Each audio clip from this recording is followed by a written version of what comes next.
গ্রামের আকাশ হঠাৎ কালো মেঘে ঢেকে গেল। দূর থেকে গর্জে উঠল মেঘ, তার সঙ্গে ঝলসে উঠল বিদ্যুতের ঝলকানি। চারদিকে যেন এক অদ্ভুত ভয়ঙ্কর পরিবেশ তৈরি হল।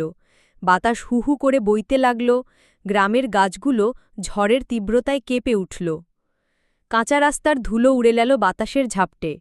কুটির ঘরগুলোর খড়ের চাল টিনটিন করে শব্দ করতে লাগল। গ্রামের মানুষজন তাড়াহুড়ো করে যার যার ঘরে ঢুকে দরজা জানালা বন্ধ করতে লাগল।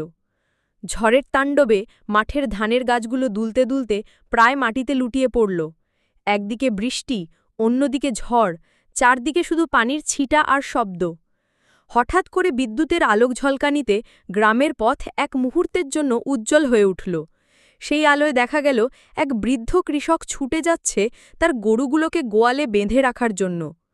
আরেক পাশে ২-৩টি শিশু মায়ের আঁচলে মুখ লুকিয়ে ভয়ে কাঁপছে। কিছুক্ষণ পর প্রবল বৃষ্টি নামল। ঝড়ের শব্দের সঙ্গে মিশে গেল বৃষ্টির ছন্দ। গ্রামের ঘরগুলোতে কেরোসিনের আলো জ্বলে উঠল, যেন আঁধারের ভিতরে এক টুকরো আশার আলো। কালবৈশাখীর এই ভয়ঙ্কর রূপ সত্ত্বেও গ্রামের মানুষ জানে, এই ঝড় নতুন ঋতুর বার্তা নিয়ে আসে।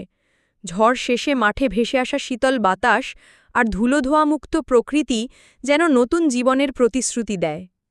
ঝড় শেষে গ্রামের প্রতিটি কোণে আবার শুরু হয় নতুন দিনের আশা।